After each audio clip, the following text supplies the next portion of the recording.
একের পর এক নিষেধাজ্ঞা দিয়ে চলেছে যুক্তরাষ্ট্র। এবার চীন, তুরস্ক, আরব আমিরাত সহ কয়েকটি দেশের শতাধিক ব্যক্তি ও প্রতিষ্ঠানের ওপর নিষেধাজ্ঞা জারি করেছে যুক্তরাষ্ট্র।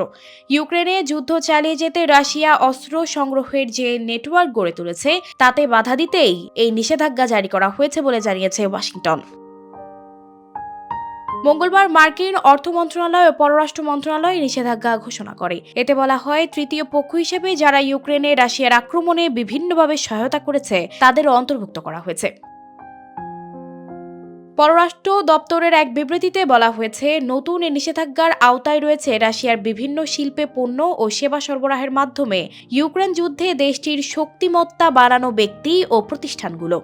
তাদের মধ্যে ১.৫ শতাধিক ব্যক্তি ও প্রতিষ্ঠানের উপর নিষেধাজ্ঞা দিয়েছে যুক্তরাষ্ট্রের অর্থ মন্ত্রণালয়। এছাড়া শতাধিক ব্যক্তি ও প্রতিষ্ঠানের উপর নিষেধাজ্ঞা দিয়েছে দেশটির পররাষ্ট্র মন্ত্রণালয়। যুক্তরাষ্ট্রের এই নিষেধাজ্ঞা এমন সময় ঘোষণা করা হলো যখন ইউক্রেনের প্রেসিডেন্ট ভ্লাদিমির জেলেনস্কি মার্কিন কংগ্রেস সফর করেছেন।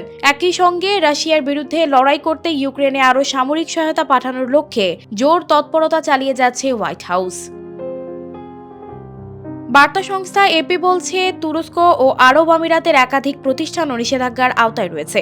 এছাড়া সুইজারল্যান্ড ভিত্তিক ইলেকট্রনিক পণ্য রপ্তানি প্রতিষ্ঠান থামেস্টন ও সিঙ্গাপুর ভিত্তিক মাইক্রো ইলেকট্রনিক্স টেকনোলজিসের ওপর নিষেধাজ্ঞা দেওয়া হয়েছে।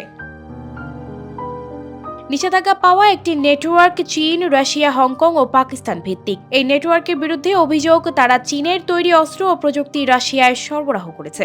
স্যাটেলাইট থেকে ছবি ধারণকারী চীনা প্রতিষ্ঠান বেইজিং ইউনজে টেকনোলজি কোম্পানি ও চ্যাংগুয়াং স্যাটেলাইট টেকনোলজি কোম্পানির ওপর নিষেধাজ্ঞা আরোপ করেছে যুক্তরাষ্ট্র।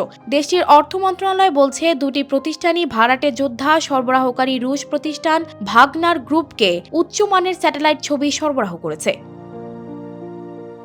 এ নিয়ে আলাদা এক বিবৃতিতে যুক্তরাষ্ট্রের পররাষ্ট্রমন্ত্রী অ্যান্টনি ব্লিংকেন বলেছেন, ইউক্রেনে রাশিয়ার নানা অপরাধ এবং ইউক্রেন যুদ্ধে যারা মস্কোকে সমর্থন ও অর্থ দিচ্ছে তাদের জবাবদিহি নিশ্চিত করতে নিষেধাজ্ঞা জারি অব্যাহত থাকবে।